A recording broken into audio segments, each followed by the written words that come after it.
കർഷകരിൽ നിന്നും സംഭരിച്ച നെല്ലിന്റെ പണം ഉടൻ കൊടുത്തു തീർപ്പാക്കണമെന്ന് ഭക്ഷ്യമന്ത്രി ജി.ആർ. അനിൽ പറഞ്ഞു. മലപ്പുറം തിരൂർ പി.പി. സപ്ലൈകോയുടെ കീഴിൽ മാവേലി സ്റ്റോർ സൂപ്പർ മാർക്കറ്റായി ഉയർത്തിയതിന്റെ ഉദ്ഘാടനം നിർവഹിച്ച് സംസാരിക്കുകയായിരുന്നു അദ്ദേഹം. സംഭരണത്തിനായി നെല്ല് കൈമാറിയതിനാൽ 24 മണിക്കൂറിനകം പണം കർഷകർക്ക് ലഭിക്കാനുള്ള സംവിധാനം സർക്കാർ തയ്യാറാക്കി വരികയാണെന്നും മന്ത്രി ജി.ആർ. അനിൽ പറഞ്ഞു. ഈ സർക്കാർ അധികാരത്തിൽ വന്ന ശേഷം സംസ്ഥാനത്ത് 98 പുതിയ സപ്ലൈകോ ഔട്ട്ലെറ്റുകൾ ആരംഭിച്ചതായും ഈ വർഷം പുതുതായി 50 ഔട്ട്ലെറ്റുകൾ കൂടി ആരംഭിക്കുമെന്നും മന്ത്രി പറഞ്ഞു. സാമ്പത്തികമായ പ്രയാസകരമായ അവസ്ഥയിലാണ് സർക്കാർ എന്നുള്ള കാര്യം, എന്നാൽ ആ പ്രയാസങ്ങൾ ജനങ്ങളെ അധികം ബാധിക്കാതെ ജനങ്ങൾക്ക് പരമാവധി ആശ്വാസം പകരാനും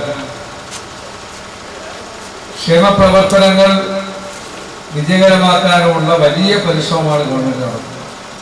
മുഖ്യാതിഥിയായിരുന്ന കുറുക്കോളി മൊയ്തീൻ എം.എൽ.എ. സൂപ്പർ മാർക്കറ്റിലെ ആദ്യ വിൽപ്പന നിർവഹിച്ചു. Tirur block panchayat president advocate U Zainudheen, Thalakkad grama panchayat president P. Pushpa, vice president A K. Babu, ward member Munthasir Babu, മേഖലാ മാനേജർ വി.കെ. ശശിധരൻ, ജില്ലാ സപ്ലൈകോ ഓഫീസർ എ. സജ്ജാദ്, വിവിധ രാഷ്ട്രീയ പാർട്ടി പ്രതിനിധികൾ തുടങ്ങിയവരും സംസാരിച്ചു.